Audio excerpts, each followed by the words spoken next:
وفاقی وزیر برائے اوورسیز پاکستانیوں ترقی انسانی وسائل ساجد حسین طوری نے پاکستان پیپلز پارٹی بلوچستان کے صوبائی عہدیداروں کے ہمراہ آج ایک پریس کانفرنس کا انعقاد کیا، جس میں انہوں نے بتایا کہ ہم اوورسیز پاکستانیوں کے مسائل کو سنجیدگی سے لیتے ہوئے انہیں حل کرنے کی کوشش کر رہے ہیں۔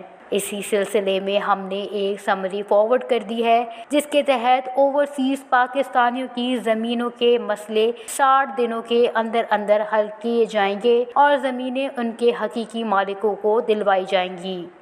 لوگ تھے، اس میں تقریباً 8 لوگوں کی ڈیڈ باڈی پہنچ چکے ہیں۔ انشاءاللہ شہلا رضا کی باڈی جو ہے نا، آج بھی میری بات ہو چکی ہے، تو 2 دن میں وہ بھی پہنچ جائے گی۔ تو اس میں انشاءاللہ ہم بالکل باقاعدہ شہلا رضا کی گھر کے ساتھ مطلب ہم بالکل ان کے اس دکھ میں برابر کی شریک ہے، تعزیت بھی کر رہے ہیں۔ تو انشاءاللہ امید ہے کہ 2 دن میں وہ ڈیڈ باڈی پہنچ جائے گی۔ اور ہم تو اس لیے کوشش کر رہے ہیں، ہم پلاننگ کر رہے ہیں، بالکل یہ ایلیگل طریقے سے جو لوگ جا رہے ہیں، ہم چاہتے ہیں کہ یہ راستہ جو ہے نا، اس کو ہم روک لیں، کیونکہ اس میں ہماری یوتھ جو ہے نا وہ ضائع ہو رہے ہیں، ان کا خرچہ بھی زیادہ ہو رہا ہے۔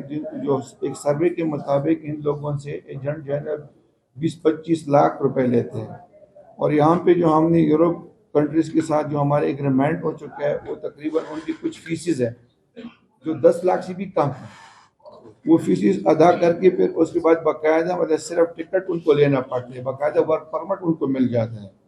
تو ظاہری بات ہے ان لوگوں کو مطلب اس طرح نہیں کرنا چاہیے، یہ بالکل بھی غلط راستہ ہے، کیونکہ ان ممالک کی بھی وجہ اس میں کافی تحفظات ہیں۔ تو ہماری کوشش ہے کہ FIA کے تھرو، ہماری منسٹری کے تھرو، فارن افیئرس کے تھرو ایجنٹوں کے خلاف مضبوط ایکشن لیں۔ اس کے علاوہ شاہدہ رضا کی جسد خاکی 2 دنوں کے اندر کوئٹہ پہنچ جائے گی۔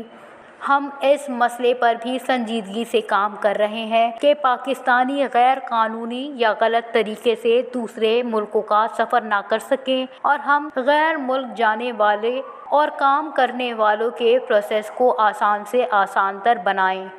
اوورسیز پاکستانیوں کے دیگر مسائل پر بھی کام جاری ہے، اور جو ڈیڈ باڈیز آ رہی ہیں ان کی فیملیز کو کمپنسیٹ کیا جا رہا ہے۔ وش نیوز، کوئٹہ۔